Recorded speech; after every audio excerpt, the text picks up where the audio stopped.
What's up, guys? I'm Kumail. I'm the Return of Semen Absorber. Now, come on, man. You're Jackie. I'm Jacky. And this is the Kumail and Jacky-O show. Welcome. Welcome to the first episode. Welcome to the first episode. Ever So, made. when did it come out? 25th. So about 2 weeks. Is it two weeks ago? Yeah, 2 weeks ago. Me and Jackie, we watched And Endgame. Daniel. Well, yeah, but he's not part of. Well, yeah, and Emmanuel. We watched. Look, I'm blanking on the name of the movie right now. Avengers Endgame. Avengers Endgame.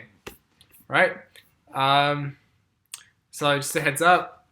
I'm sure people have seen the movie by now, but this is going to be completely spoiler filled. Me, Jackie, mostly me, we've got plenty of things to say. We'll be going through what was good, what was bad, What was in between? what was in between, that's right. And, you know, just general thoughts, things that I liked, things I thought were dumb as Frank. Frank. Because Frank's pretty dumb, man. Because this is kids friendly. I haven't sworn yet, have I? I don't think you sworn. No, Let's keep it to a minimum. Really? As zero. A zero minimum. Okay. Okay. A zero minimum.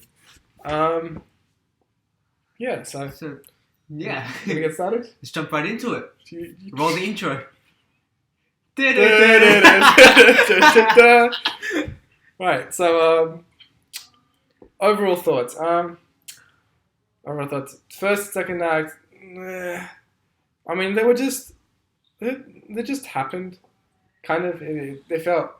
I don't know. This is what I thought of the movie. I think that the third act was the greatest thing to ever happen. In the MCU? No, just in like general. ever in existence. No, for the movie. It was a spectacular final act. I have some very minor complaints about it, but man, that was fantastic. Everything that was good about it trumps what was not good about it so much. But you know, then first, second act. I mean, you feel the length. It's 3 hours. You'll feel it. What did you rate the movie? Like, I told you we're doing that rating at the end. Okay, but no, what did you rate it like in the like post reaction? Well, immediately I was like 9 out of 10, and that's only because of the first and second act, man, like there's just kind of things that you watch, but the third act is what you come for, and that part was I wanted to say 10 out of 10, but because of considering the whole movie 9 out of 10, that's changed now. But let's move on to Jackie. What were your overall thoughts of the movie? I think it was a really good movie. I thought it was like one of the best in its franchise. I do agree with you that the third act is really good, and it's probably the best thing to happen ever in the existence of the universe. But yeah, I did appreciate all the What do you mean? I'm so formal. This is my thoughts on it. Talk naturalistically. This is how I talk. It's not. Because you like, what the fuck? But it was a fucking good movie, but exactly like that. Come on. No, I thought it was a good movie. It's just I appreciated all of the callbacks to the other movies, so the old Avengers and to Captain America's butt. Captain America's butt. He'd be thick. Thick. I also did enjoy the Shrek scene at the start of the movie. Oh my god! Part. I watched Shrek again just because of that scene. That's not a joke or something I chucked in. I legitimately watched the Shrek. You did too. I remember you were watching it. Watched Shrek 1 and Shrek 2 just because at the beginning of the movie, when you see Thanos, he's dressed exactly like Shrek. The only difference is he's not great. Yeah, he's purple. He's got a nutsack chin and no pointy ears, but otherwise the exact same. His house looks like Shrek's house. It's like a swamp. It's like just everything about him is Shrek, except for the parts that aren't Shrek. Yeah, he was thick. He definitely was extremely thick. He was stubby too. He's just Shrek. He is Shrek. Shrek is him. And Shrek is very handsome. I gotta keep PG. I don't want to say anything like. What were you gonna say? Just whisper it to me. I was gonna, talk about how. Okay, let's just move on. Yeah, sure. I know. Definitely. Alright, I don't even know what I'm talking about anymore. I know. So, things that I thought were good. Uh, you want to go? So what was the first? We'll go first act, second act, third act. My thoughts. So first act was the immediate aftermath Yes, of yes.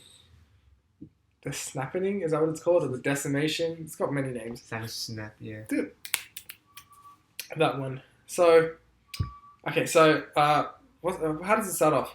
What's his name? Nebula. Nebula's talking to Tony and they're playing The finger penguin football. I forgot That about was a good scene. That was like I liked it. It kind of one humanized Nebula. Nebula was fantastic in this movie. Better than any movie she's been in. What Infinity War and Guardians of the Galaxy and Guardians 1 and 2. I think this is probably a better of. I'll get into it later, but I would change things slightly to make her kind of more prominent in a specific scene in the third act. But yeah, so Nebula was great. I thought I don't know, it really kind of it was really a Tony Stark moment at the beginning. This is basically it's his film and it's Captain America's film. Are we talking about things that are good in the first act, or just the first act? I'm talking about just the first act in general. We'll go good, bad, mix in. Well, the first act, I thought it was extremely like pacey. Like it cut around to different locations too much. You know what I'm saying? It had pacing Really, issues. I thought that was like the second act was the most weirdly paced. So No, I'll get to that later. But like, what I thought was great when Tony comes back down, and he looks like he looks malnourished. So he hasn't eaten. Yes. He hasn't. Right? I don't know if that was CG. I reckon it was CG. I reckon it was method acting. Jackie thinks. Do you actually? Like it might be. But what do you think? My first thoughts were that it was him and his actual body, but now that I think about it, probably not. Probably not. But he did look extremely thin. Yeah, so that was good. And then he had like that aggro kind of when he went off at Captain America. Yeah. Says his name weirdly, but so when he went off at Captain America, that was good. I mean, seriously, no one can do what Robert Downey Jr. does. He's just he's very nuanced in his portrayal of like the same character. You know, like so much to the point where you can say that Tony Stark is not Robert Downey Jr. isn't Tony Stark. Tony Stark is Robert Downey Jr. Really? Yeah. Tony Stark is playing Robert Downey Jr. No, not like that. Like Tony Stark can't be anyone besides RDJ. Yeah. Like you just can't. Like it is his character. You know the actor Timothy Olyphant? Timothy Olyphant. Yeah. You know, apparently, this is a bit of a sidetrack. Who cares? But like, apparently he auditioned for Iron Man the same day as Robert Downey Jr. Ah. And imagine if he had gotten the role and Robert Downey didn't. Shit. Timothy Olyphant is on. Oh. Well, he's a No, funny guy. I don't think it. Yeah, The Marvel Cinematic Universe would not be what it was if it was Definitely Timothy not. Olyphant. Yeah. Because fun fact, I don't know how much you listeners at home know about Iron Man, the first one, but that movie in its production and throughout its filming was mostly a train wreck. Right? What do you mean? So scripts were continually being rewritten. Really? Yeah. So there was a lot of stuff where it was just the cast playing off of each other. It was I want to say, what's it called? When you make stuff up on the start. Improvisation? Yeah, it's not improvisation in that they were guided towards what they needed to happen in each scene, but a lot of the character interactions and stuff, that was all, I'm not going to say genuine, but I'm going to say on the spot.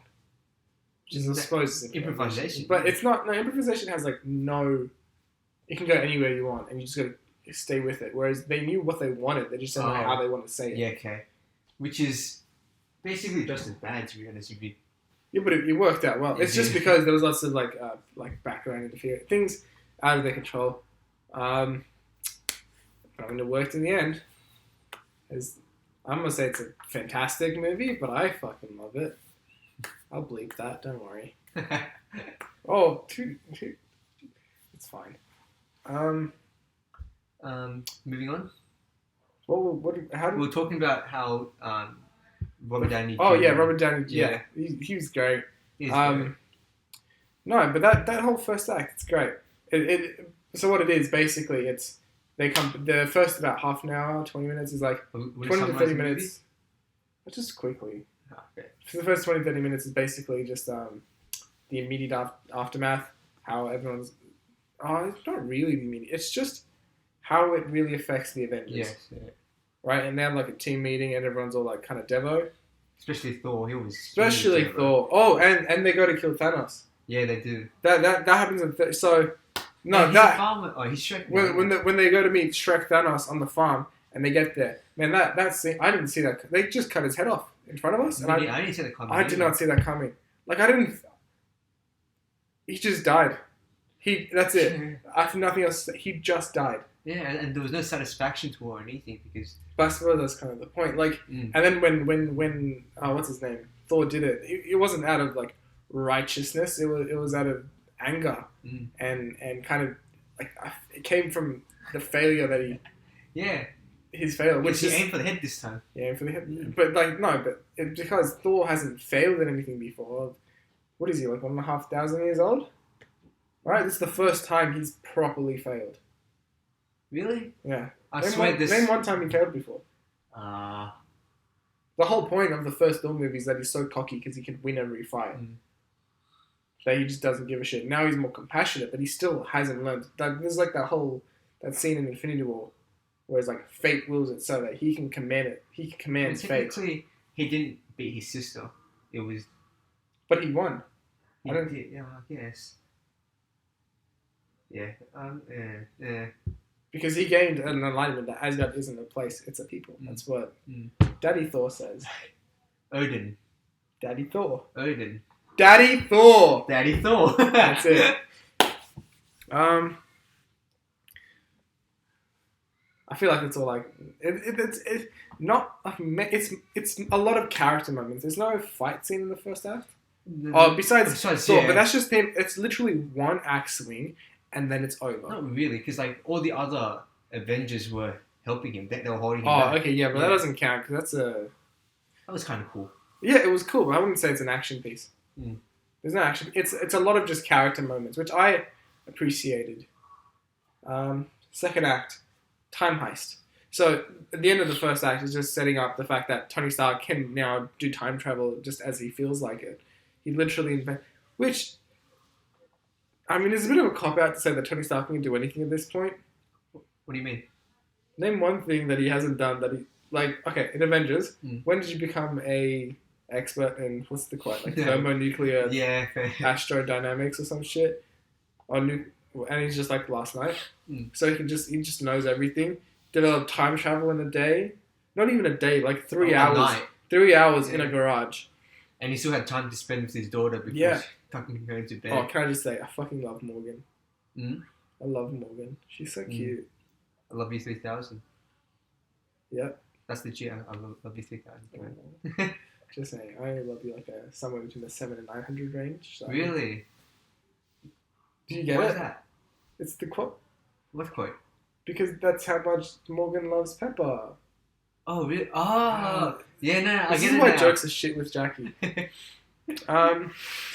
thanks for getting it after. Twice. I've only watched it once. And I was basically taking notes on more important things my first time watching it. Yeah, what? You were laughing with me in the cinema. Don't lie to our killing audience. 10,000 viewers. Can you close the door? Oh, yes. Alright, okay, so... that was the time heist.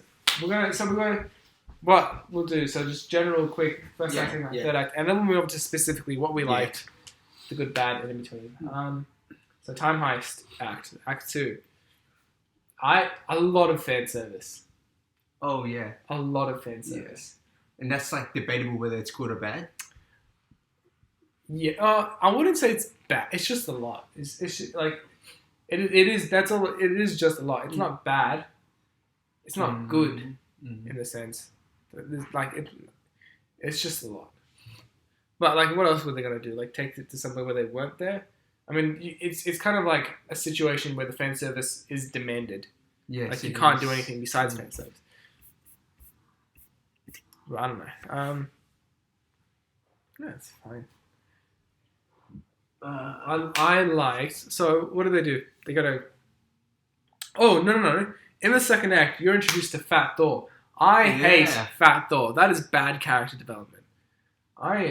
He's Why? just because the entire because Thor has like a strong character development and an arc through in Ragnarok and Infinity War, and by making him fat and the butt of every joke, and every joke is just that he's a fat drunken Fortnite player. That is, look, it's not good. It's really dumb, and that's part of the reason. My biggest gripe with this movie, one, it's a very messy movie. Infinity War was like very orchestrated and planned, and they did. It was the best. I don't think they could have done anything better than what was done. This movie, it's a big mess. It is a mess, undoubtedly. I mean, it is a good mess. There's like I expected. There's another mess. There's a lot of Avengers. Yeah, no, there's actually much less Avengers now. But in the first one, they were split off into teams. Yeah, and now they're still split off into teams. Yeah, I guess. It's just they've tried to... Look, you could cut down... This movie is about 3 hours, right? The movie, it's because of the credits, the movie ends about 2 hours and 45 minutes. I think they could have cut off and made it like a 2 hour and 25, 30 minute movie. You could have cut down many scenes. Like the pacing pacing of the story was a bit disjointed, but the pacing of the scene, some scenes just kind of stayed a little too long. And by some, I mean a fair amount. Like you could really... What do you mean? Like which specific scenes? Like a lot of the when they go back to the 70s, those scenes that part lasts for so long, and I get why, but like it's long, man. Yeah. I will say, Tony meeting his dad, great way to come. Very wholesome. That was good. Very good way to full circle. Full circle. That's what we say. That's what he's looking for. What else is there? Cap and Peggy. Cap and Peggy. That was good. Okay, so let's just go straight into Act 3. Fan something-tastic. Man, they were like so... Cinematography of it was so good. Oh, disagree. Really? Cinematography... Look, that is a very dirty scene. Everything's great in Act 3. Cinematographically, it's just okay. Everything's like the same... Look, it's cinematically good. In terms of cinematography... Honestly? Yeah. Cinematography is the composure of the film. Things like lighting, colouring, camera angle. Yeah, I liked it. I liked it a lot. All of the technical part of it. Cinematically, it was very cinematic moments. Like Captain America grabbing Thor's hammer. The action scenes were well choreographed. But that's not cinematography. I think they were both good. You're welcome to have your opinion. I disagree. Maybe I'm just too like myopic. Well, no, I think you're very... whatever the opposite of nuance is or subtle. It's just inexperienced. Myopic? It's just average. It's not you're not myopic. It's just like average. It's just what you expect. It's nothing... Okay, so like, if you want a good example of good cinematography, you've seen Black Panther, yeah? You know, this is like a kind of a tame example, but the scene where Killmonger walks in and the camera starts upside down and it spins, that's cinematography. That's not a Dutch angle, that is I don't know what it's called, but it's a spin. Dutch angle is when it's a permanent, you record it permanently on a side like this, right? Whereas that one starts upside down and it's got like that kind of askew kind of background music, and it goes and that's good cinematography, because you've got like the idea that the world's been turned upside down. There's like a lot of symbolism and thematic importance behind it, whereas this one, they're mostly just standard shots. And it works well. What's within the shots is generally has some symbolism and works well in Endgame. But in terms of the actual technical aspects of the camera and all that stuff, it's just standard. It's good, right? But it's nothing, I'm going to say, individual or creative that makes the camera work specifically. Yes. So you're just talking about the camera angle, or like the camera. Cinematography is like camera work, composure. Yeah, I can do that. Cinematically, like fantastic. Yeah, all right. I can agree with that. Alright, so let's just go. What was good? We've made a list. Let me find the list. So what was good? Acting of RDJ. I've said that. Yes, we've talked about that. Almost the entirety of the third act. I'm going to talk about my problems. No, we'll get to that later. What else is good? Spider-Man. Spider-Man was the greatest thing to ever bless cinema screens. That's it. That's all I got to say. I love Spider-Man. When he comes back and Stark gives him the hug, Bro, it was a very that wholesome that moment. yeah, Tony and Iron Man doing that little. I think that was the most emotional moment of this. Oh, and Tony dying, but like that was He dies? yeah, mind blown. I know. No, but like that. To be honest, a lot of them because of the comedy undercutting the emotion. A lot of the emotion didn't really, like I get that. Yeah. like when Natasha Romanoff died and Black Widow died. I was like, no, that's whack. That's very whack. Like I just didn't feel it, and then there was like, oh, you're being a real pain in the ass right now, Nat. And I'm like, I know that was an attempt at like sincere. That was it wasn't comedy for fun. That was sincere comedy, but it just didn't land. Many of the jokes didn't land for me, and it was just it was just weird that Natasha died and not. Well, we'll talk about that later because we're talking about the good stuff now. Oh, we're talking about the good Yeah. stuff. My bad, I forgot. Oh, best Hulk. Oh, yes. Hulk is a Banner. fucking riot. He's the funniest part of the film for me, and that's because it's so dumb. Just Hulk and Banner mixed together. Like, what's the first thing you see him, and he just like dabs at some kids, dabs at some kids, and nice, and he just makes fun of Ant-Man, and then that's Ant-Man, man, yeah. and it's like, listen to your mother, Yeah. she knows better. So dumb. I actually got that part spoiled to me. That Hulk and Banner were going to merge together. Oh, that's so sad. Because Yeah. that's so... I saw that and I was like, this is the dumbest, funniest thing I've ever seen. And it's not meant... It's meant to be... The first scene, obviously, is meant to be funny. Yeah. But I could not look at Hulk at any point in this movie wearing normal clothes and did not laugh my face off. It was so funny. But that's like... No, it's fantastic. I got nothing bad to say about Hulk. Me neither. It's hilarious. Thor's lightning at the final act. Ah, yes. Oh my god. This is the funniest moment of the entire movie.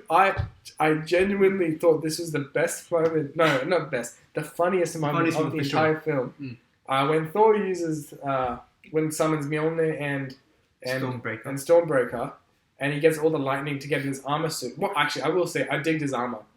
Right? Did it change? Yeah. So it had the arm, like it's not chainmail, but it's like the silver arm coverings and stuff.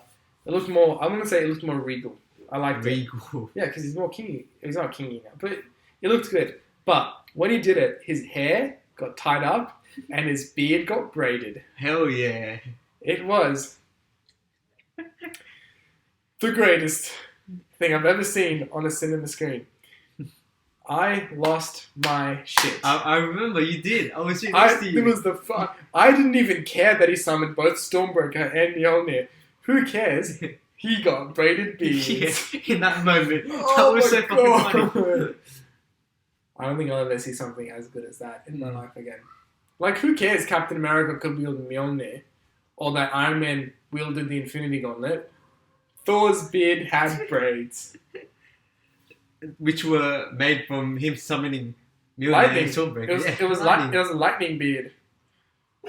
Imagine if his braids were made out of lightning. That'd be crazy. Oh my god. Oh, do you know that? I'm pretty sure, I might be remembering, but they had like beads at the end of it. Lightning created like beard beads. Ah.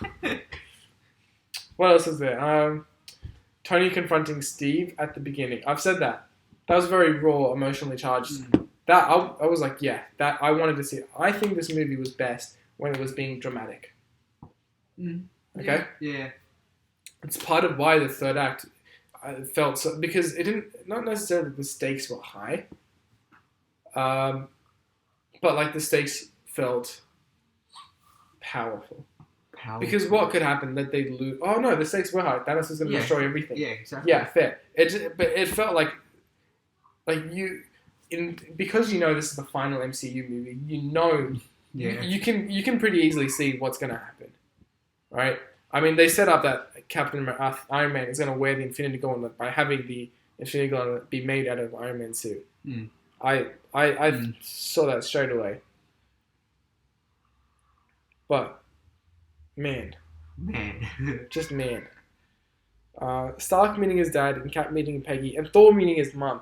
Thor meeting his mum was my favorite parent interaction because that felt Really? yeah. I thought Thor talking to his mom because that was to the when Iron Man. It's like Cappy didn't really meet Peggy, or Yeah, he did at the he very. just- but it's just like, oh, I'm gonna stare at Peggy through a through a window. window. It's a bit weird, It's strange how Peggy didn't like realize because like the blinds were open. and not even that. Just I'm just gonna stare at her, and not care if she realizes. Mm. That's style. Maybe Tori can take What me happened? to a What happened in the 30s? Stays It's in the 30s, yeah. Oh, this is in the 70s, isn't it? So they went back Fine. to the 70s, Mm. but he's from World War II, which is the 1939, 1945. Yeah, yeah. Right. So he met Peggy in, so let's just say early 40s. So, and she was about, I'm gonna say she should have been 50 in the 1970s. She She hasn't aged at all. But hey, quantum physics. Quantum physics. Quantum physics. Everything can be explained by quantum mechanics or quantum physics, which are the same thing, aren't they? Yep. Yeah.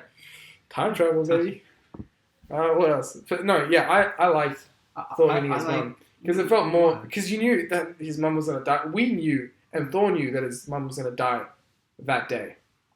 Part of it was that for me, but it just felt like a much more genuine interaction between a mother or parent and child. Because what did Tony do? He's like, oh, I'm Howard Potts. Howard Potts, yeah. Howard Potts, and I mean, you know why? I can't say I'm Tony Stark, all that kind of stuff.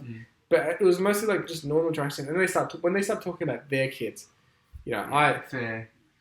that was good. I see but like, it was a long scene, so part of it just felt like it was drawn out. But like when Thor met his mum, it was just one scene, and they were talking, and she knew straight away that it was Thor, but not her Thor.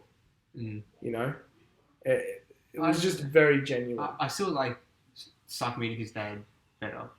He's more wholesome. Yeah, that's fine. I personally disagree, but that's okay.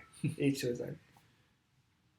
What else? Oh, actually, you know what? I'm going to tell you the scene that I found the saddest throughout the entire film. And I think this is when... Look, it's not the best scene, but I love it so much. At the very end, at Tony's funeral, Happy's sitting next to Morgan. Yes, cheeseburgers. And the cheeseburger scene. You know? And he's sitting next to Morgan, and she's like, oh, you hungry? What do you want? And she's like, cheeseburger. Like a cute little 4-year-old. and then Happy's just like, you know, your dad loved cheeseburgers. And I was like, oh, that is a brilliant... First of all, that's the best way to call back Iron Man 1. Yes, it is. Okay. And second of all, I was just like, oh my god. That is so sad.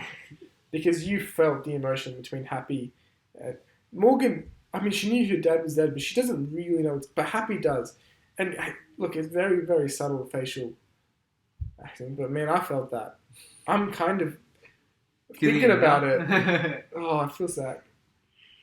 Oh, what else is there? I've got integration of women in the third act.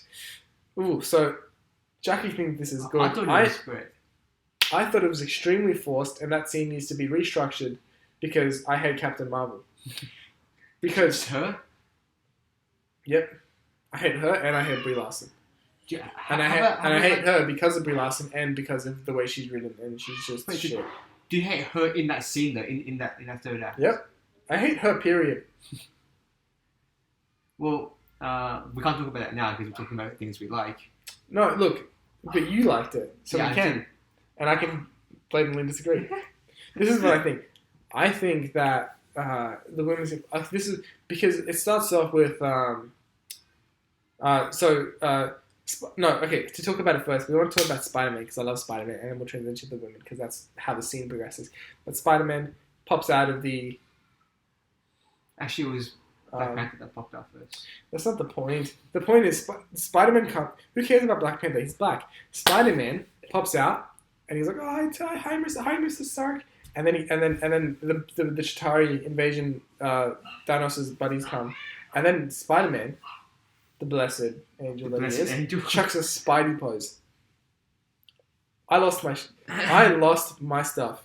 He did it, and I started tapping everyone around me. I was like, Spider-Man. Oh my god. I love that character. And he did the pose, and he did the swinging, and then, so what it is, basically, the objective of the scene get the glove to the other end of the field. It was glove football. And many people have said this. That's my complaint. It just felt too. I think the choices of the characters, someone should have been changed. Spider-Man was good. Literally just Captain Marvel was my problem. So, yeah, it all comes down to shit. You're just sexist. What are you gonna do about it, bitch? No. So what happens is Spider-Man falls. He's getting shot at, but I would do the same. Although I'm not. That's not the point. So he falls, and he's on the ground. Oh, and then Captain Marvel shows up, and he's like, oh hi, I'm Peter Parker, and Captain Marvel's like, hi Peter Parker, and he's like, you got something for me? She's all pretentious and white. And then what does Parker say after that? No, he just gives her the gauntlet, and then she goes and blasts her way through like 400 aliens. That's obviously an exaggeration, but many aliens. And then she gets somewhere, and then Thanos is there, and she's already shown that she can when she came, she blew up Thanos' ship by just like going straight through it, like it was something easy to go straight through. Like something easy to do. Like right through butter. I should have said something like that. We know that she doesn't have a problem with going through it, right? So as she comes and she grabs it and she's like, "How?" And then someone, I forget who says it. I think it's Tony, Peter. He goes, "How are you gonna make your way through all of those alien bad guys?" And then every woman comes. It's like she's not alone. She has help. And then what happens is in that scene, like it's all cool, but all the women are just separated fighting one thing, and then Captain Marvel is just flying straight towards the goal, which was the car. Right? Or the van, technically. But, I mean, look, this is what I was going to change. I would have had it Nebula. Because on the way there's Thanos. So part of it, because Thanos at that point still believes that Nebula is on his side. Yeah. He doesn't know yet. That Nebula is still, I'm pretty sure Nebula is still, he thinks that Nebula is still inside. So he'll go there and be like, oh, why is Nebula got my glove? Yeah. You know, you must be bringing it in. And I don't know, it just makes it much more, because, I mean, let's face it, Captain Marvel does not need the help. Okay? She's ridiculously overpowered. Insanely overpowered. She's a terrible... I don't like her. So, like, you enjoyed the rest of the other women characters? No. Look, all the women characters are good. Yeah. I'm saying that specific scene just needs to be rearranged with who has what and who does what. Because in that scene, everyone just kind of spreads out and it's like, oh, women fighting in a scene, but there's no directed goal. But if you do Nebula and everyone's trying to protect Nebula, right, then it makes it much more of like a women teamwork. And that way Captain Marvel can like blow shit up without, you know, making the story seem kind of... Because Captain Marvel doesn't need their help, so it kind of ruins the moment. Not ruins the moment, but it makes it like, oh, all the women didn't really need to be there, so it's like a forced statement. But if they did need to be there, I mean, you can still say they didn't because other male heroes exist, but that way all the women are working together as a team for a very directed and functional outcome. And it makes more sense to have Nebula, because it's a Nebula I'd pick just because she's got the most direct relations with Thanos. I mean, like throughout her entire life, really, she was tortured and abused and by Thanos. So it's like she's defeating Thanos because she's rising against her, you know, abuser, which is still, it's kind of a feminist statement, kind of, but like not, it's subtle. It's not forced or blatantly explained. Wait, in that scene, was Nebula alive? Yes. She was? Yes. Our Nebula, not past Nebula, future Nebula. Oh, okay. Future Nebula should help them run. So future Nebula should hold the gauntlet, and everyone else should help her. That's what I would change about the women's scene. But I enjoyed the fact that a scene like that was in there. I just would have changed how they did it. And it's a small change, really. Bit of a nitpick. You know what? I think I have to change my mind. I agree with you there. I really do. Well, you can't tell, but I'm just having a little bit of a celebration. What is it? Captain America wielding Mjolnir. That was pretty cool. Look, I'm not going to say it was the best. Honestly, I genuinely think Spider-Man doing a Spidey pose was the best moment in the film for me. But this was a close second. He just knew how to wield it straight away. Yeah. And it was good. Oh, the best. He throws the shield behind Captain Thanos. Behind Captain Thanos. Because he's the captain of the ship. Yeah, fair. Throws it behind Thanos. And then throws the Mjolnir at the shield behind him. And then uses the concussive boom boom sound to knock Thanos forward. That was very creative. That's why I said that the fight fight choreography in this movie was Mm. pretty well done. I will say it was creative, but I will say that Infinity War was done better. I enjoyed Infinity War's fight choreography. You know what's strange though? Like my sister, right? Her and her husband, and my other sister and her boyfriend, like the four of them went to see Infinity War together, and they said that they didn't like the fight choreography of the movie. They didn't like it. They didn't like it. Well, Because they were like, they watched Game of Thrones together, and they watched the fight scene in Game of Thrones. They were like, oh, that one's so much better than Infinity War. well, I've never seen Game of Thrones, so I don't know. But I will say this: I mean, it's situational because it's not a one-on-one fight; it's a big, massive war fight. And this one's like, because Infinity War was more contained. It was Thanos versus 3 guys, or one guy versus that guy. You could do better choreography. This one, that's why I said it's good, but I would say Infinity War is much better. What were we talking about? Captain America and Iron Man and Thor versus what's his face, Thanos. That was good not because of the actual fight choreography, but because of the creativity of it. You know, like Thor and Stormbreaker and Iron Man and he got, I forget what it was, but he got one new type of, his suit looked cool. It was a callback to like the original Iron Man suit, which I liked. Personally, I like the Infinity War suit just a bit more, but that's me. the nanotech one. Yeah, they're both nanotech. It's just that they got a different design. Oh, really? I didn't know that. I'll show you in a bit. But no, it was very creative, very well done. And when there was a joke.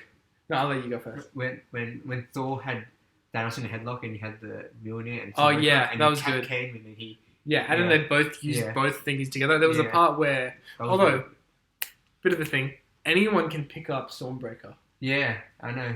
Anyone can pick up but Stormbreaker. Like Cap used his strength on Mjolnir to make the headlock stronger.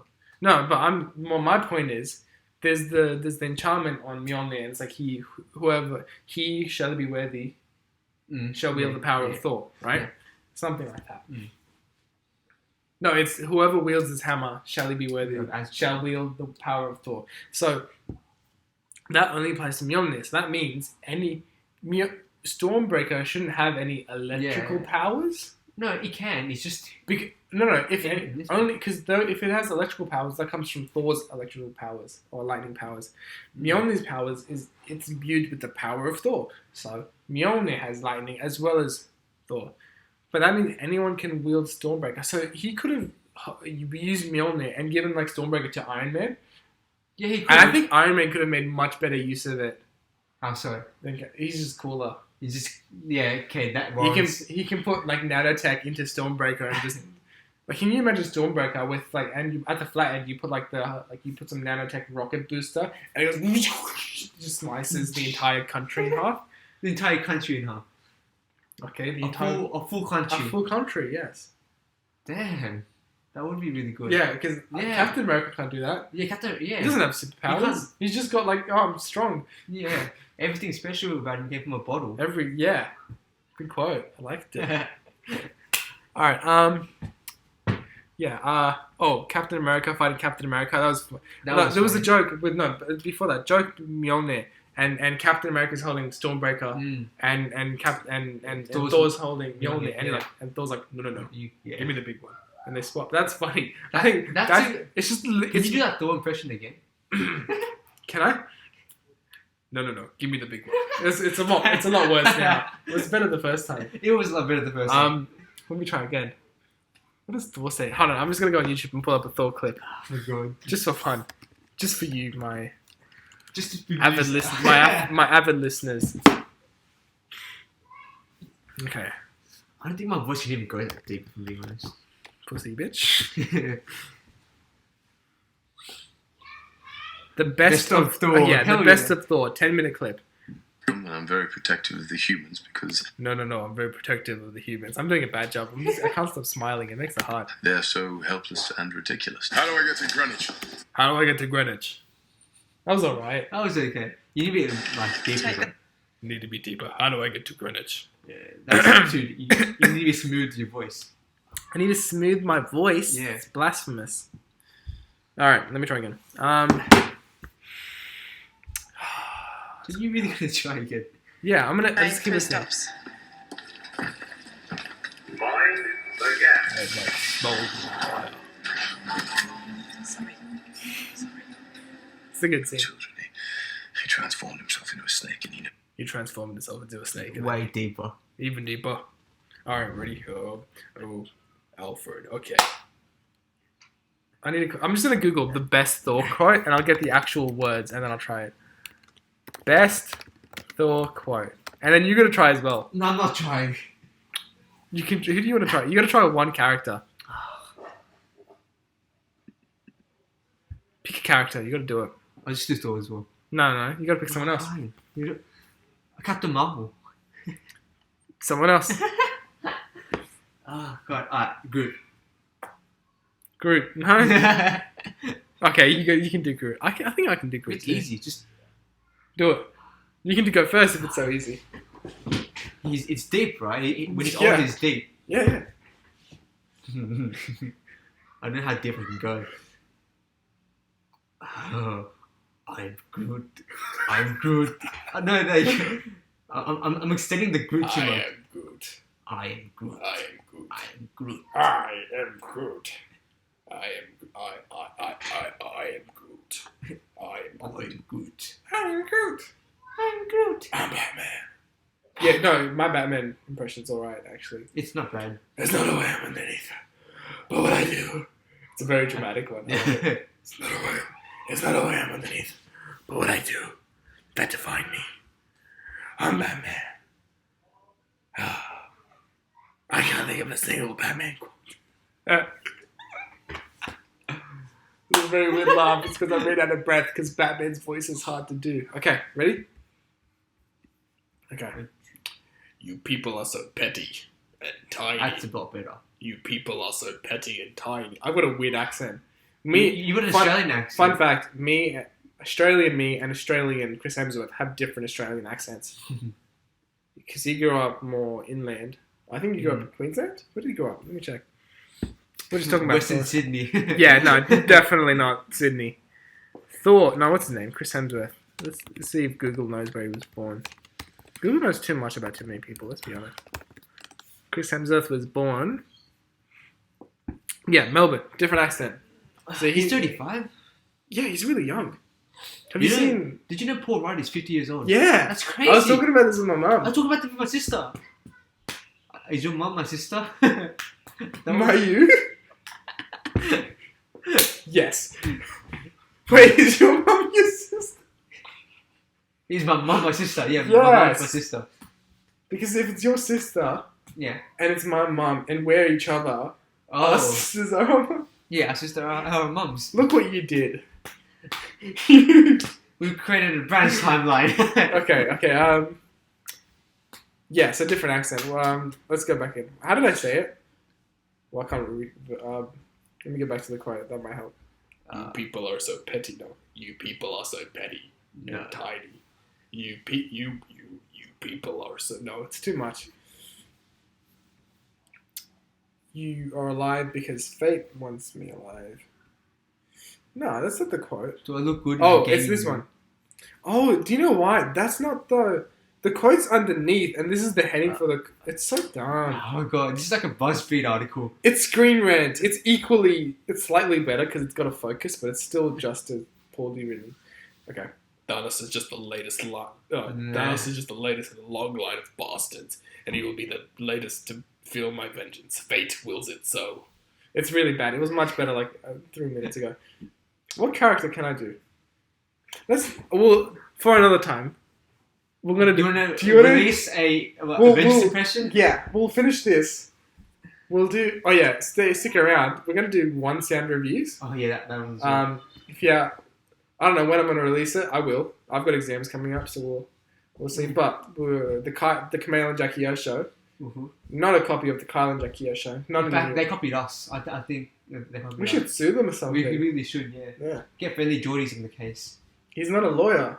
But he knows more about law than anyone knows. No, he knows about politics and legislation. That's not the fine. same as law. We get Benjamin New to help us. Yes. Alexa, call Benjamin New in. Nice. Alexa, call Benjamin New in. Why'd you do this? I don't know. Did you mean Benjamin Wynn? No, you can go away now. Bye-bye. Back off. I couldn't find a contact matching. You can go away now. Alexa. Bye. To see your contacts, go to the... Shut Back up. It worked. I'll whip you. Shut up and Okay, let's get back to our egg. We got a mad sidetrack, but Yeah, that's we what you did. come here for. It's only been 45 minutes. Yeah, I haven't even started talking about this is why podcasts are good. You can go on mad tangents. you really can. It's great. Back to the Google Doc. Okay, things that were bad. Oh, okay. I despise the fact that Thor was fat. I hated it. It's bad writing. Okay, because that means that every part of Thor is just, oh, I'm fat, therefore I'm. Look, I'm not gonna go the fat shaming route because that's dumb and stupid. Anyone who agrees with that. Are you serious? I'll kill you. I'll make you dead. You'll make me dead. I'll dead you. Dead. I'll dead you. I'll make you killed. I'm Do you scared, understand? Huh? Good, be scared. Okay. No, if you... Look, I'm just going to go with this fact. If you wanted to fat shame Thor, the only way that you could go with that argument is if when Thor got his lightning beard, his braided lightning beard, his lightning braided beard, both, is if when he did that, he lost all the weight and became skinny. He didn't become skinny again. Therefore, it's not a fat shaming thing because he stayed as he was. It's common sense. What do you mean? What are you talking about? So there's a whole argument that Thor was they fat shamed the movie was fat shaming Thor. It wasn't. It wasn't. That's my point. The only way you could make that argument is at the end when he became skinny. Because that's saying that the most powerful version of Thor is skinny Thor. Yeah. Which, by the way, is very true. And anyone who argues something else is an idiot. Why so? How so? Because the most physically capable you are is when you'll have an 8-pack of muscles, massive pecs, and arms the size of my legs. How about bigger than that? Even sexier. Even sexier. Even sexier, okay? But, that being said, I didn't like Fat Thor, not because he was fat, but because his fatness became the brunt of every joke. And most of those jokes did not land. I mean, I didn't like it because he's the only Australian Avenger, so I really like him. Australian pride. Yeah, the Australian pride, and that hurt my Australian ego. Man, your Australian ego must be shattered. It's shattered. It's still recovering. Sounds a lot like my regular ego. Okay. Yeah, no, it just felt like I get what they were going for. That Comedic relief. He was, but the reason they made him fat and then added the jokes, but the reason they made him fat in the first place was that the toll and the impact of he couldn't failing go. Yeah, really, really, really impacted him, right? But I reckon, it does get the point across, but I just don't like it. It's just, well, then how would you do it? Just not make him fat. Literally, I'd keep the beard, I'd keep the hair, I'd make it so that maybe something like he's not worthy anymore, right? But he is, because he ruled Mjolnir. Yeah, but that's because because worthiness doesn't count for Stormbreaker. Maybe he could have checked it. Like, he gets to Asgard, he's not worthy then. But when he leaves and after he talks to his mom and he has like a change of pace, and then he becomes worthy. You know what I mean? I just think, I would have made it that he acts and he looks and he dresses different. And the Fortnite thing, as much as I dislike Fortnite, it got the point across really well that he's absorbed into that world and that he's basically excluded himself from the real world. Yeah. And I like that. I just didn't like the fact that he was fat. Go away, Alexa. I'll eat you. Why did Alexa turn on when you said I like that? Don't question it. Sorry, I won't question it. Yeah, Nat's death. I don't like the fact that after Black Widow died, there wasn't much of a reaction. Thor was like, Clint, where's Nat? And then Clint was like, well, you can't tell, but I just shrugged my shoulders.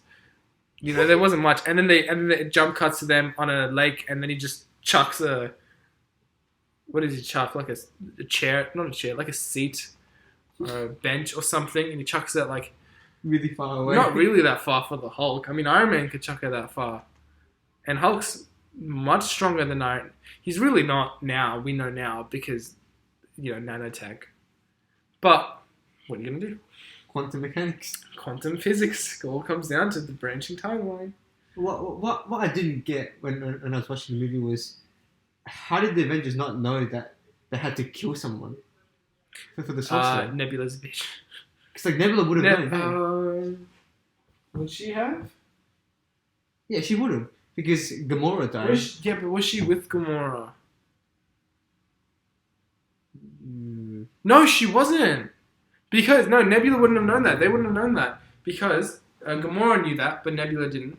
And then when they went, and Thanos only Gamora knew, but Gamora didn't tell Thanos. No, Gamora didn't even know that you had to kill someone. Remember how? She didn't. Gamora didn't know. No one She knew. died. Yeah, okay. And then Thanos went there, and then he found out, and he left Nebula on the ship, and then Nebula broke free, and then she came to Titan to kill Thanos. And then she just assumed that Thanos killed Gamora or did something. Because all she said in the movie was Thanos went there with Gamora and left without her. So obviously you assume she's dead, but she didn't know that was the cost for the Soul Stone. But what I can say is lucky the movie decided to give the two people that care about each other a significant amount. I thought it would have been Banner with, what's her name? Hey, Anne's live doing a study stream. Shit. Yeah. What a studious person. What a perfect reaction. Shit. That was like shit. Damn. Yeah. Well, Hulk and Yeah. I think Clint and Why? What do you Fashion expect Wars of dynamic? because they've still kind of kept in touch. Like it's shown that she's been keeping tabs on thingy. Mm. But like Hulk and first of all, that was a very bad forced romance, That was horrible. and it only lasted one movie. Mm. And also, they haven't talked for 5 years, so you know. Mm. But what else? What have it? I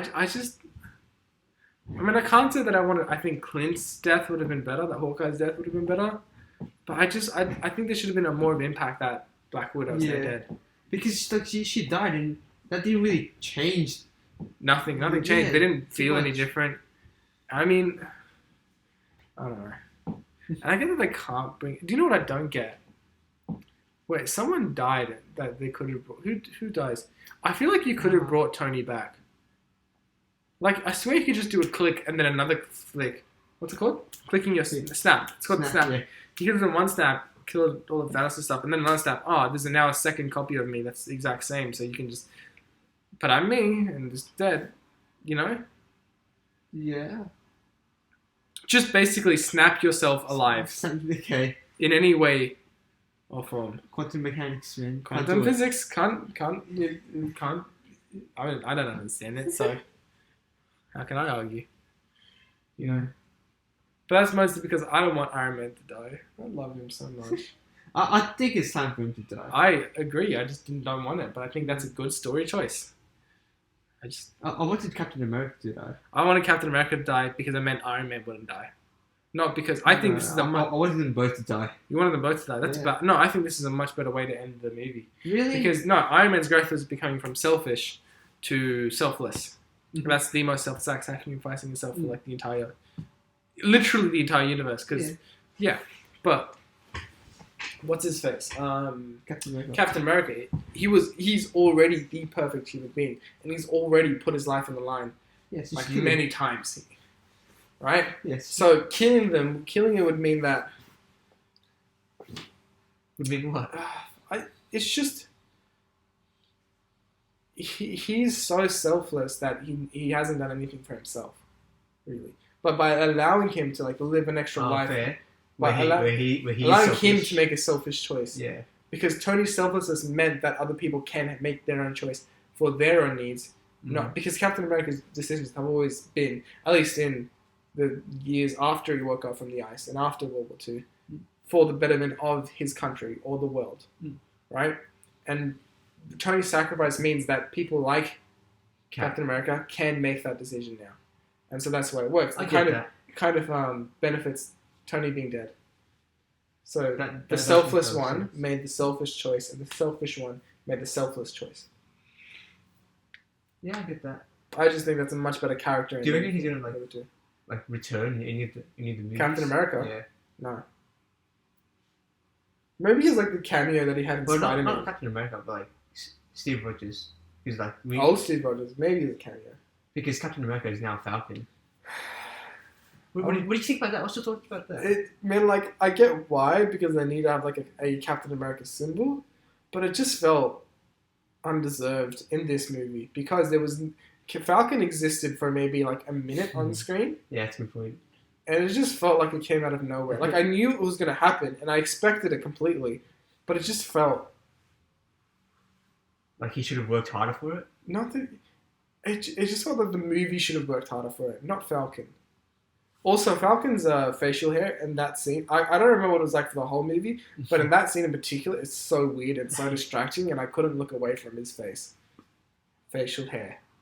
Was it It was so no. It was just like the way it wrapped around his mouth. It just looked weird.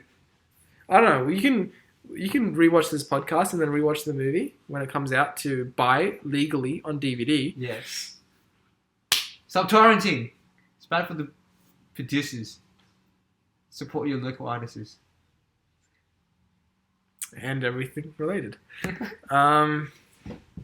Okay, what else? Everything explained by... Oh, yeah, so quantum...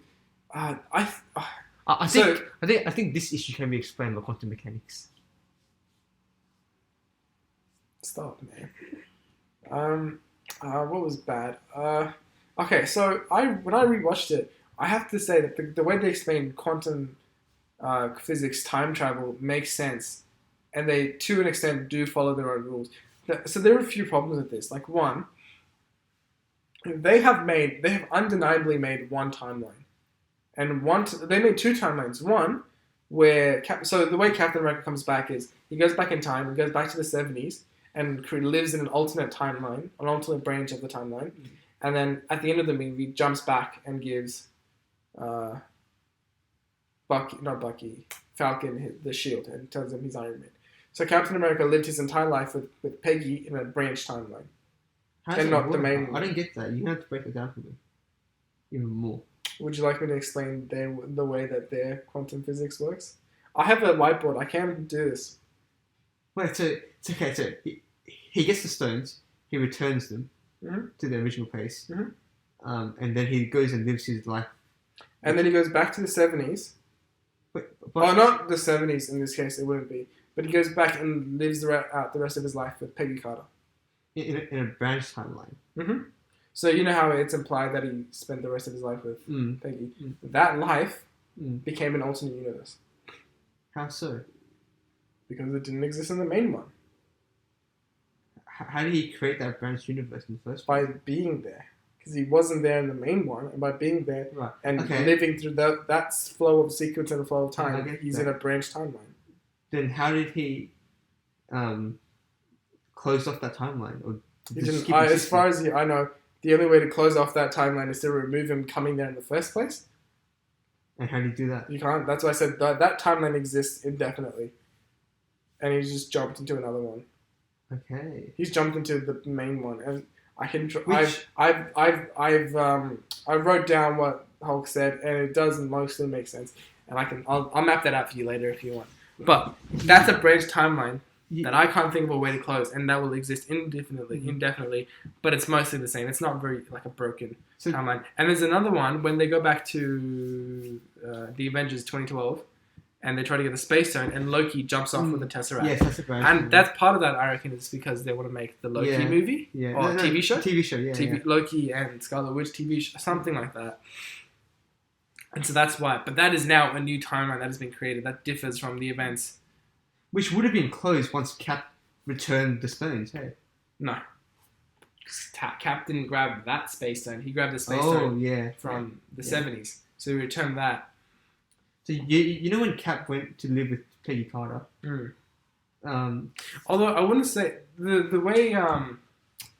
just before we move on to Peggy Carter, the way the timeline is explained, that the timeline creates like a dark branch or a broken branch when you remove a space tone, right? Technically, the space tone is still in that universe, so the flow of time isn't altered. It's just an alternate universe now. That makes sense. But so they didn't really break anything. They've just made like a new alternate and separate one. But no, I was just gonna ask you, like, you know when Cap lives his life with Peggy, yeah. Does that mean that he had to live through everything that happened all over again? He didn't live through any of it. You mean like the events of Avengers and shit? Yeah. You don't know. Okay? So up until 2011, Mm. where he got like fished out of the ice or alive, awake again, he hasn't experienced any of it. So anything in the 90s, 80s, 70s, whatever. I see. Oh, okay. I mean, he's watched sort of like movies. It's shown in like Winter Soldier. I think that he's like watching Star Wars and Star Trek and shit. But in terms of, you don't know definitively that the stuff in Avengers has happened. Because he could have influenced it to not happen. You don't know. Would that be a plot hole then? No. It's not a hole. It's not a plot hole. That's just you don't know the events of a different story. That's like saying, like, oh, I don't know this guy's character. I don't know the past of this character, but I know everything that happens from the movie beginning to the end. But it's not a plot hole. It's just something you don't know. Hold on. How did he get back to? Just use another pin particle. That's easy. He works with Peggy Carter, who makes the stuff. She was the director of S.H.I.E.L.D. For a good. I think she was the director of S.H.I.E.L.D. for a good chunk of time. That makes so sense. She's got the ability to do it. Is the point? Yeah. That makes But sense. what does my hair look like right now? Really weird. Normal. Oh, not funny. Okay. What's next? Captain Marvel's haircut. You don't like her hair? I don't like a haircut. That's fine. I think it was just averagely shit. It looks I like expected nothing better from her. it looks like the one that speaks to the manager haircut. The Karen haircut. Yeah, the Karen haircut. No. Yeah, that's exactly what it looks like. No. Yeah, it does. It looks like the I'm Bruce Jenner and I have a superiority complex. Bruce Jenner has long hair. Does she? Who knows? The point was I have a superiority complex. That's what I get from it. And she does. So it's perfectly suited to her character. Which is Karen. Yeah, okay. She's just got bad. Look, she's just a bad character. Everything about her is just annoying. You know what? Let's talk about Captain Marvel actually. You know what scene with her that I really hated? Where Was it? Huh? When she makes a sound with her mouth, she speaks. All of those scenes. Is that what you mean? Misogynist, just sexist piece of shit. No. That scene where Black Widow Shit. is like sitting and the Don yeah, okay, Cheadle, yeah. Raccoon, blah blah blah, Captain Marvel and whatever, and Okoye. Okoye. Yeah. And I'm so glad that you remember the name. hell yeah. And Raccoon's like, what have you been doing all this time? And like Captain Marvel's like, I've been helping up. Oh, I like that was a good scene. Yeah, because she wasn't a pretentious prick in that scene. She was just like, yeah, she's helping other people. That's good. But like, when's the next time she talks? Got something for me? Hey, Peter Parker. Like, oh, I'm the. Oh, and then she's like, oh, how do you know we'll win this time? Oh, because you didn't have me before. I'm like, you can get fucked, woman. I was actually gonna say about how much I didn't like that scene. Which one? The one with the Really? Yeah. What? Because she was full like she was like the way she said it was so like narcissistically. No, that's the way she said it, and that scene was like more, a little bit like, oh yeah, people need my help specifically and only my help. Yeah. But the Avengers can't help her, and she is one of the few people in the universe that can be that source of help. So in that sense, her narcissism is justified and correct. She is one of the few people, and she is helping and she's doing the right thing. But like, what did she say? Rocket Raccoon's like, oh, where have you been while all this shit's been going down on Earth? And she's like, well, there are a lot of people on Earth. This is happening on every. I'm gonna lose the accent. This is happening on every planet throughout the universe, and they don't all have the Avengers. And then Rocket's like, yeah, that's a good point, because it is a good point. But then she comes back and she opens her mouth repeatedly, and she's just the worst. I don't know, like she seems out of place in the MCU because she's so overpowered. Only because she's ridiculously overpowered, and I blame the Captain Marvel movie, which is a terrible movie. It is like a solid 5 out of 10. It is like the most bang on average superhero movie. No, it's below average. So Tell me what the character growth is in that movie. It's better than it's better than what? It's probably better than like Catwoman or some shit like that. You didn't know Catwoman was a thing until I showed it to you this afternoon. It probably is better than Catwoman. Catwoman Catwoman is like a 3 out of 10. Exactly. It's not There's no way this is worse than 3 out of 10. You haven't watched Catwoman. If you watch Catwoman, you'll know it's not a challenge to be better than Catwoman. A student film, okay, made on an iPod, could be better than Catwoman. All it takes is about half an hour of planning, and you can be better than Catwoman. Yeah, exactly. So it's not like the worst superhero movie of all time. Or not the worst. It's the movie. worst Marvel movie, MCU movie, and a Marvel movie. And it's by far worst Marvel movie. I mean, Thor wasn't that great either. Like the first. The first Thor was perfectly fine. There was proper character growth. If you didn't like the plot, there was definitely character growth. The second one, less character growth. It was a dumb, fun, good CGI movie where... Oh, what happened in the movie? Did you learn anything? I don't think so, actually. Let me think about this a little bit. It was just Jane, and she was hot, and that's the only good thing about the movie. Darcy was funny. Yeah, but then in Captain Marvel... It was just a crowded movie. But in Captain Marvel, everything was bad. No, there was some funny moments in Captain Marvel. Name one. When Nick Fury lost his eye to the fucking... How dare you say that was funny? That was... Okay, fine, but... Nick Fury... Look, do you know how much that undercuts every cool thing we've ever been told about Nick Fury? It just ruins every character that's in it there. ruins Nick Fury. The only character that they didn't mess up was Clark Gregg. And that's because he's got 2 speaking lines. Do you know who Clark Gregg is? No. Agent Coulson. Oh, by the way, Oh, yes. I don't know if you've watched Agents of S.H.I.E.L.D., but it's starting on May 10th. I'm very excited. Oh, yeah? I love that show. It had a slow start, but the last few seasons have been like, wow. Like, Wow. oh my god. Kind of wow. Like Carol Danvers. You deserve that. I did. Oh, I don't have this luck. Still going, yeah? Yeah. Is it? Okay. Yeah, it's still going. No, but in Captain Marvel, you know the guy that he was The bad really guy. good. It was a bad. The only redeeming factor was the villain, or the fake villain, and then the real villain. No, okay. What's his name? Skrull Boy, Torlok or Talos or something. No, I'm talking about the actor. I'll just Google it, man. That's why Google exists. He's white and he was wearing a blue suit.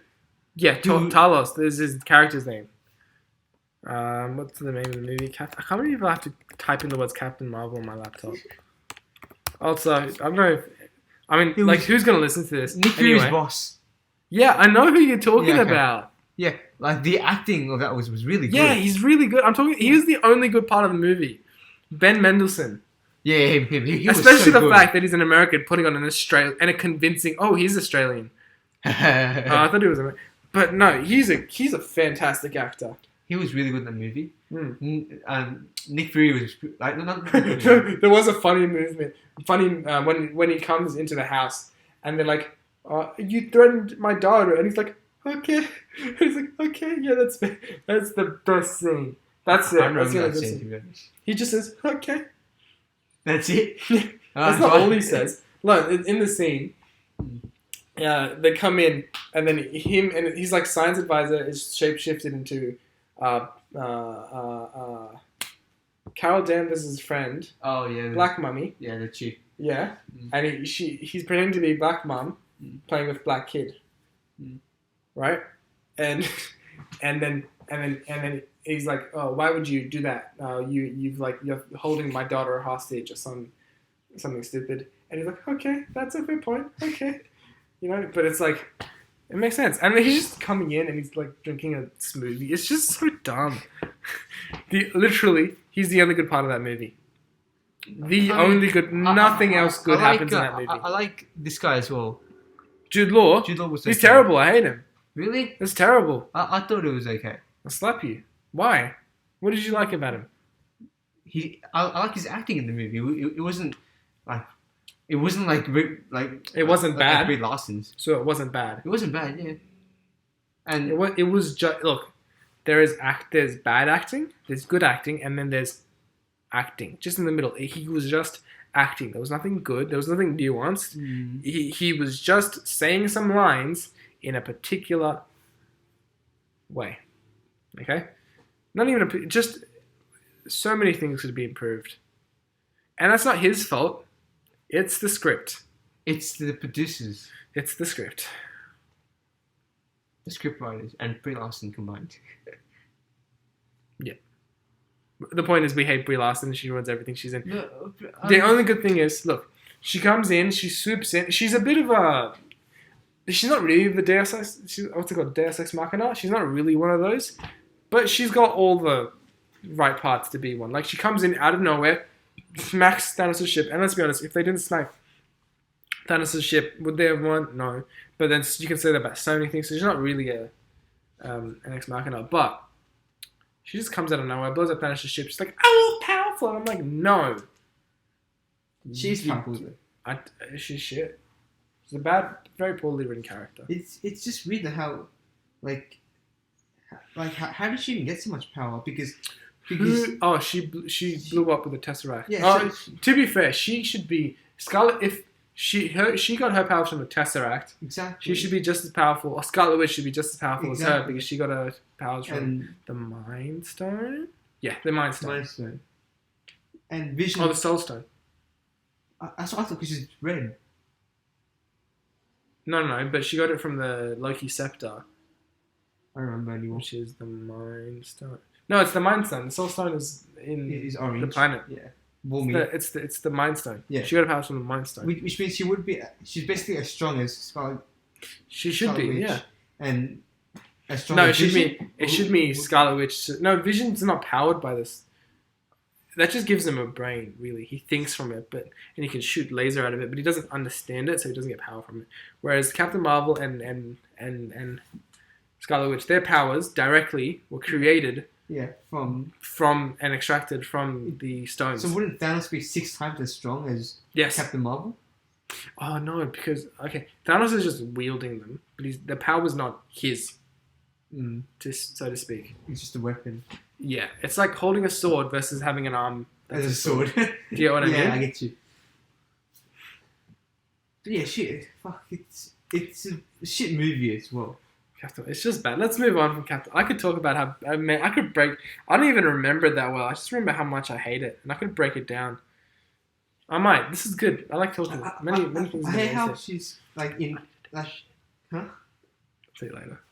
I hate how in every single interview that she's in, talking about Brie Larson, she's just such a white queen. So she's like, obnoxious. yes, I'm a white queen. And it's like, black people matter, and black people do matter mostly.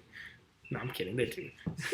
But it's just there's a certain way to go about things, and that's not her way. She's so obnoxiously pretentious that I'm the one doing all the right things. Look, do you want to talk a little bit about gender and identity politics? Because I've got a few things to say. Let's do it. Let's do it. You know what? This just turned into a Friendly Jordy's podcast now. You've got a weird infatuation with Friendly Jordy. I love him. I really do. You know what? I like the guy. He's the only YouTuber I've been like genuinely following lately, apart from who do Bill I Gates. follow? Apart from Bill Gates. Oh, it doesn't say Bill Gates anymore. Does it not? No, it just says Quarterheads. Well, I follow Bill Gates. I follow Morgan Freeman. Morgan Freeman? Like the actual actor Morgan Freeman?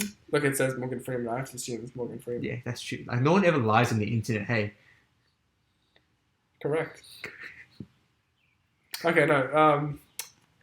Talking about gender. Let me think of what I was thinking about. Now I forgot. Captain Marvel. Brie Larson. Oh yeah, certain way to go about things. I forget. Hold on. You gotta talk more, man. Me? Yeah. What do you think about it? You're the one who said, yes, let's talk about it, Mr. Friendly Jordy's. Please love me. No, I was going to talk about how, like, Captain Marvel, not Captain Marvel, Brie Larson, every time she's in an interview, like, they always ask her questions like, can Captain Marvel beat Thanos by herself? She's like, yeah, I can. But she doesn't, yeah, so yeah, fuck you. Okay, no, this is, I just remember what I was about to say. There are two types of politics about gender, right? And it really, what it is, okay, what it boils down to when people talk about like gender disparity and the wage gap, the alleged wage gap, excuse me, and kind of. Like, there is a wage gap, that's for sure. Are you stupid? There is. No. No, it's just there actually is a wage gap. Explain to me what you think the wage gap is and why it occurs. And I'm gonna The wage gap. General wage gap is men earn more than women. Like more on, be no, let me finish. On average, men earn more than women. at the same job, or men as a whole. Yeah, do you know why? It's because yes, I know. Like the men technicalities. Yeah, the because the way you frame it, you say that men for one job, or that's the way it's interpreted. Men earn more money doing X job or job X than women do, which is not true. You're okay? That's the way that you're interpreting it. That's the correct way to interpret it. But there's different ways to interpret it. Which is why this argument exists, and it's stupid because people don't think and read. Okay, the reason. Okay, so look, I could sound all dicky and say, "Oh, men are dangerous and are more likely to go in more well-paid professions." A lot of it is men are So part of it is men going to jobs with a high risk instead of with higher money and all that kind of justifications of many things. But what I was trying to say is, I don't care what job what pays, and the fact that a alleged wage gap, however you may interpret it, exists. There are two things that are important to me: equal outcomes and equal opportunities. I believe equal opportunities are very important. I don't think equal outcomes should be. Because equal outcomes means that there should be. Everyone's like, oh, there are 12% women in engineering jobs and 100 and only. Oh, so there's like 12% women in engineering. It has to be 50-50. I'm like, no, it does not have to be 50-50. Because if there has to be an even opportunity for women and men to get to that spot, to get into engineering and to apply the engineering ability. So even if there's like if like engineering students are like 50% male and 50% female, right? I mean, ideally that should mean 50% male and female, like a split in engineering jobs. What I'm trying to say is jobs should be based by merit, not gender. Okay? And that's becoming more increasingly debated against the fact that is it like that really? And I'm sure in some places it's not really like that. Behind the scenes, there's a lot of, look, for lack of a better word, I'm going to say corruption. Prejudices, a lot of things going on behind the scenes that I do believe in the next 10 years will not really exist because we as a society are wholly changing. There will always be some degenerates that will hire. That's an intense word. Well, it is. That's what they are. Outliers, you know what I'm saying? People that... An outlier is a degenerate. In this context, yes. Okay. Like, you're being... This is part of the problem. This is why... Now, moving away from gender politics, this is identity politics. You are part of a faction, right? Therefore, you are your faction. I have brown skin, therefore I'm a brown man, and I embody every single characteristic of a brown man skin person. Right? This idea of you're a woman, you're a liberal. Or you're a liberal, you're a fuckwit. I mean, you're... Okay. But Labour. What I'm trying to say is liberal as in liberal idealism. In Australia, the liberal... If I don't think there's going to be an American watching this. I don't know. But I'm explaining it just in case. Okay? In America, your liberal idealism is encapsulated by your left-wing... What's the party called? Democrats? Democrats are left-wing. Is it? Yes. Don't talk about politics. Leave it to me, buddy. Your Democrats are left-wings and they... Oh, no. Liberalism is... So, technically, an American society is a liberal country founded on liberal ideals. And I'm saying philosophical liberalism. It's a bit different. But your more progressive side is called... I'm sure you know. But for the Australians, I'm talking about Americans, the progressive side of America is called the Democrats. The conservatives are the Republicans. And liberal is more like progressive. And you say, oh, I want a more liberal thing. In Australia, when you say liberal, you want to be liberal, that's the Labour government. And the Liberal government is not liberal. Yes. Is not... Okay, so I'm going to start again. No, I get what you mean. Yeah, but you know the Australian politics. So when you talk about left-wing, that's progressive and that's liberal ideals in that freedom for everyone and equality. That's your left-wing. In Australia, that's your Labour government. All right? And they're more for the people. And then you have your right-wing, economically big... look, allegedly, our liberal government economics are really dumb. So right wing conservatives, that's your liberal government. The names are so stupid here, but what are you gonna do? It separates. We're Australia. Everything's flipped upside down. It separates us from talking left wing and right wing. Left wing and right wing is such a stupid and divisive They way are to talk. really horrible. No one is completely left Yes. and completely. Oh well, obviously someone might be, but that's out of like blind subservience and complete faith. And that's not really, I don't believe, conducive to healthy society. Whatever. I kind of want to steer away from politics. Yeah. It's too. First of all, this is an Avengers movie video. Second of all, I No one's about gonna this watch this except for that. He's that guy that you met on your stream. That was your Tommy. Tommy, yeah, Tommy. Tommy 2009. Tommy, you're a bitch. Alright, Tommy, you're a fucking bitch. What if there's a different Tommy? Not only Tommy 2009 who watches who insults me on my lecture streams. On Twitch. My study. Twitch colon / Let's move on. Okay, let's get back to our Avengers. I might edit that out. It was a bit of an non sequitur, but that's okay. I'll just put it into another one. Yeah. Okay, things that were in between. No, unresolved plot holes. So Cap spending his time in the past at the very. I really explained that. You explained that to a me. while ago. How did Tony build an Infinity Gauntlet so quickly? Okay, yeah, this is the problem I had. Tony should not be able to build a gauntlet that can hold the Infinity Stones. Okay, Why not? with just his He's a Iron Man master armor. genius scientist. With just his Iron, no, because his Iron Man armor is just like no, it doesn't matter what it is. The point is, all you have to do to solve that problem, because they have a massive power surge that blew Hulk's arm off, and that what's its face Thanos, who's significantly stronger than any of them, right? Because why am my shoelace cut? Sorry.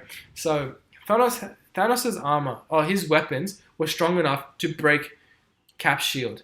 His weapons and the material that his stuff were made of is considerably more powerful than Tony's Iron Man armor in terms of brute strength.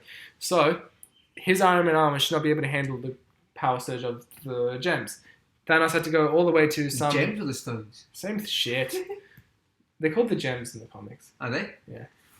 I'm sorry, I'm not. That's not the point.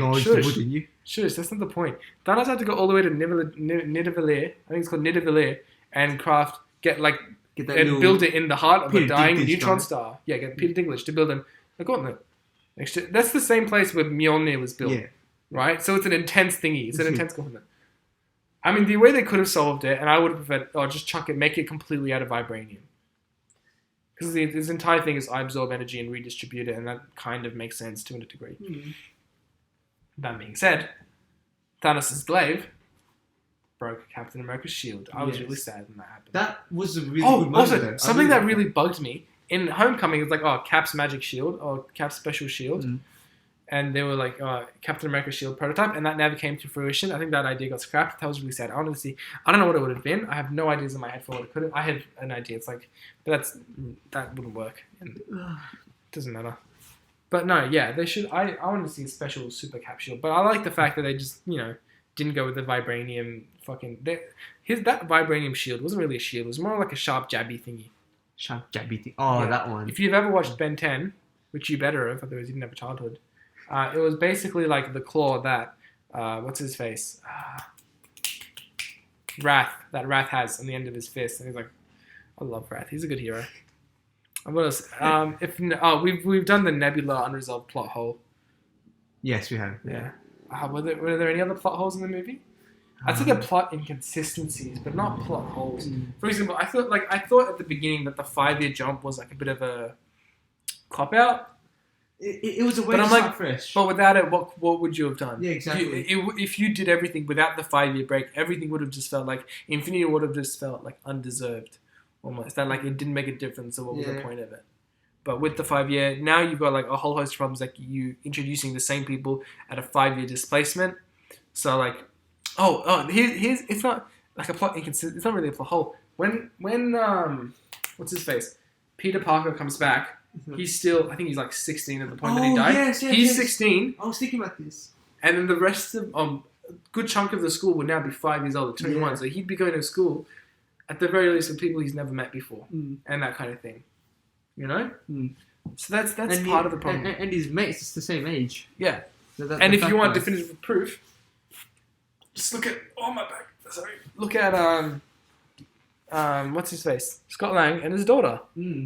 Yes. Which I would hate to be that, losing 5 years. Within 5 years, she grew like a full meter and a half. Yeah, that's how growth works. Not for me. That didn't fucking happen for me. No, but like his daughter was like 12, yeah? Yeah, and now she's 17? Now she's 17. That makes sense, doesn't it? To you? She looks 23. No. 24. I'm going to show you what I look when I was 12 downstairs. Was it like exactly how you look now? Okay, let's see. I'm going to stand up right now. I was this tall when I was 12. Yep. Yeah? By the time I was 13, I was this tall. Yeah, and that's not 5 years. What was the secret? What was the secret? Cocaine. Okay. Lots of it. Straight from the street. Straight from the production The production line. Wherever There's a production line of cocaine. Yeah. Dude, you even have the good stuff. Yeah, I'm a clean guy. I would never try This drugs. is meant to be kid friendly. It's bad for you kids. Don't be like... Kumail Don't say over my here. name. We said our names at the start. You're not allowed to know my name. Don't be like Spider-Man over here. That's it. Spider-Man does cocaine. Okay, things that were in between. Captain Marvel's integration into the Avengers. I like the fact that she talked with the Avengers, and sometimes she wasn't a prick, but she was a prick, so, Captain Marvel can go get fucked. Fair. Messy plot. This movie was very, very messy. Extremely messy. It just felt, the first, second, and third act felt completely like 3 different movies. I mean, Right? There was no gradual change in tone. It just happened. Just click, snapped. You're killing like more halves of the world as we speak. We're down to like 0.25% of the world. Which is quite a few, to be honest. No. Yeah, it is. Can we click until like 7. 1, 2, disappears? 3. So that's about 7 billion times 0.00025. How much is it? It's like 1.75, 1.75 million. Yeah. From 7 billion. Yeah. There's a chance that Tarun could be living in it. I mean, that case, we keep clicking. Let's move on. You're gonna have to cut that out, eh? No, fuck Turin. Yeah, fair. I'll leave whatever I want in. I will insult anything and anyone. And I'll do it with the intention of doing it, and I can't take it back because I wanted to do it, so I will do it. I ain't no pussy bitch, is the point.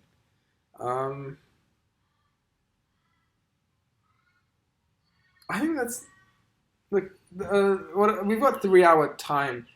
I think we talked about it.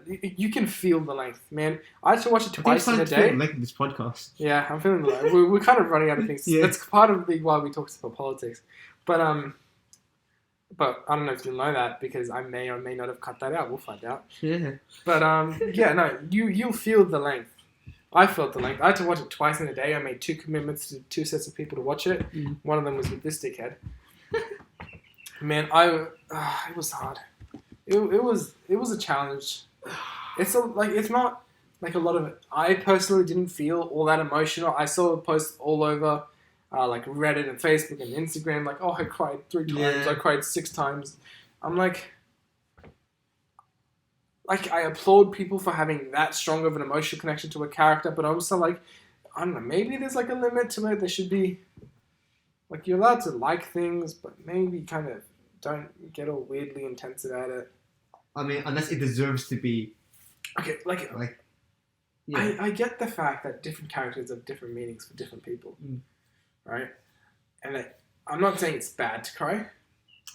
I'm saying that it should feel I think part of the reason people cried in this film and other films is that because they expect to cry, so they want to cry. You reckon?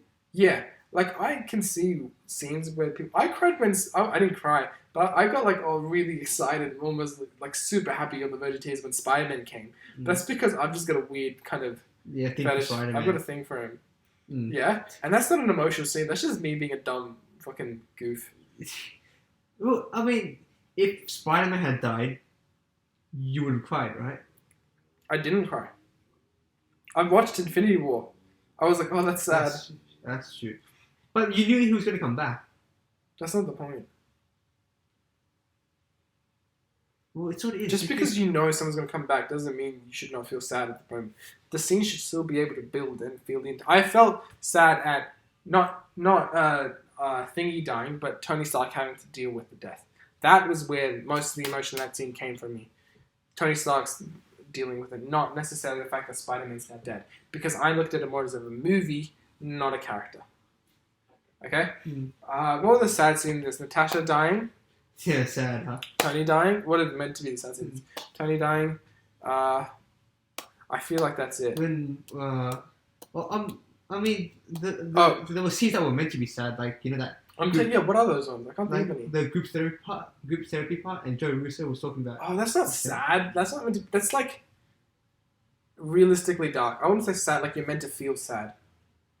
Or, like, you're meant to, like, cry. Like, scenes that are making you physically, like... Cry? Want you to cry. Okay. So one of them is obviously Tony dying. One of them, when Tony hugs Spider-Man, that part was a good scene. I felt that. Was it meant to make you cry, though? Yeah, kind of. You're meant to feel the emotion. Not sad, though. You're meant to feel wholesome. It's still kind of sad because it's like, oh, he's back. It's so good. That's not sad. No, it is. I liked it. You're meant to feel the emotion. That's why I said emotional scenes, not sad scenes. Sad scenes obviously draw out emotion much easier, but that's an emotional scene because there are lots of emotions involved, and you feel that. Tony's death, that was a good one. I will say this. I think Peter overstayed his welcome in Tony's death. Because characters like Peter and Tony more than like Tony and his wife Pepper Potts. But that should have been Pepper trying to deal with it because it's Pepper's fucking husband. Peter was there longer than Pepper was. Peter was there longer than yeah. And I mean, he has a kid. Yeah. Well, the kid is Spider-Man. Oh, and the actual funeral was kind of... Man, the funeral was sad until I saw Hulk wearing a suit. Yeah. It was so like, funny. Ruined the... He ruined the funeral. But then the cheeseburger scene. Oh, that was weird. I love Morgan so much. I love Morgan. She's so cute. You know what? I think we should wrap it up. We're about an hour and 30 minutes in. You wanna? I think we have enough content. We'll do the sign off. You can't see the sign off, but it's. Yeah, we should do. We should spend the next 10 minutes brainstorming a sign off. No, we should take a photo of us doing the sign off, and then we like animate it. Do you know what I think we should do? I did this, and then you did this, and then but in two separate places, and then we'll join them, and then I'll add like a thing in the background. I'll mask it so that the backgrounds disappear, and then I'll blend it into one background, and it'll be something really cool like the Bat Cave. The Bat Cave, yeah, hell yeah. Right, and we'll just go, and then bats will explode. Hell yeah! Fist. Unfortunately, and this Spider-Man come out of nowhere. Yeah, I don't know how to do that, so we'll wait off. Wait off. But for now, we need to think of like an audio, like a tagline to say. Like I don't know if you remember Emergency Awesome. Do you know that guy? No. He used to say, "Everybody, let's high five. I'll see you guys later." He doesn't do that anymore. He's just like an awesome. So, but we gotta do something. And like Brad Taylor, he goes, "Oh, now welcome to the table. Thanks for coming to the table, guys, and I'll see you guys later." So we say, "Fuck Captain Marvel" when you end it. No, we'll say that after we think of an actual tagline. Let me just see what Kyle and Jacky-O say. Yeah, I was just gonna say Kyle and Jacky-O. Kyle and Jacky-O tagline. I bet you they don't have one. I probably don't. Not real really. suburb slogans of Sydney. Right. Oh, this is just talking about like Greenacre and shit. Come for the chickens, Dave for the. Okay.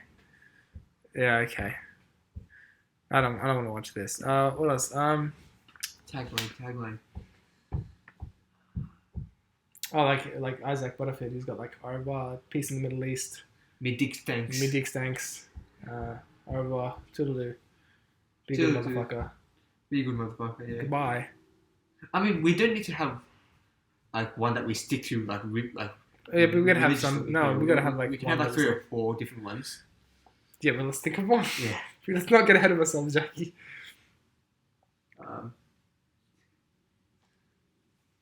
Different ways to say goodbye. How about we? Okay. Let's just make it up spontaneously on the You know what? spot. Let's do one word at a time. One word. Yeah. Okay. Ready? You start. Okay. I'm. Where? Where? Let's start again. What do you mean? Oh, you say okay. Okay. And I said I'm. Why I'm? What are you gonna say? You say where? Because we're both a unit. Oh, is that what you? I thought you meant. Do you mean we? Where? W-E apostrophe I thought you meant where as in where are you? No. Okay. Okay. We are Going away. for 12.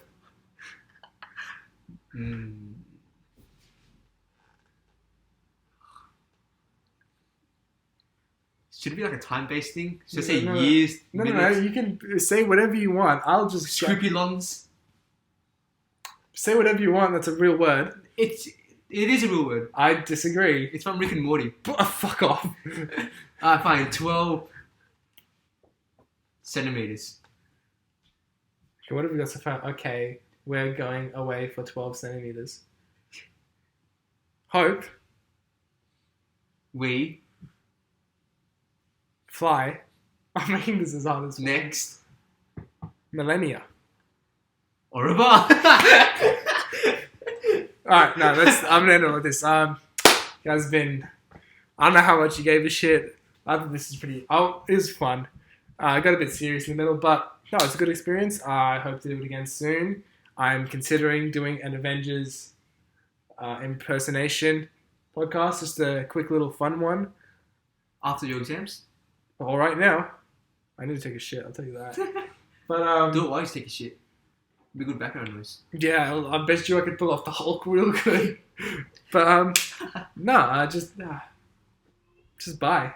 Bye. Fuck Captain Marvel. Fuck off. You know what? That's it. I'm cutting it here. You know what? I'm gonna cut it at exactly a minute, an hour 40, and so whatever we're talking about then, we'll do it. Now you're not gonna look at it because you're gonna stop talking. I know, but I'm gonna look at it and I'm gonna cut it off, and whatever we cut off, it'll be natural.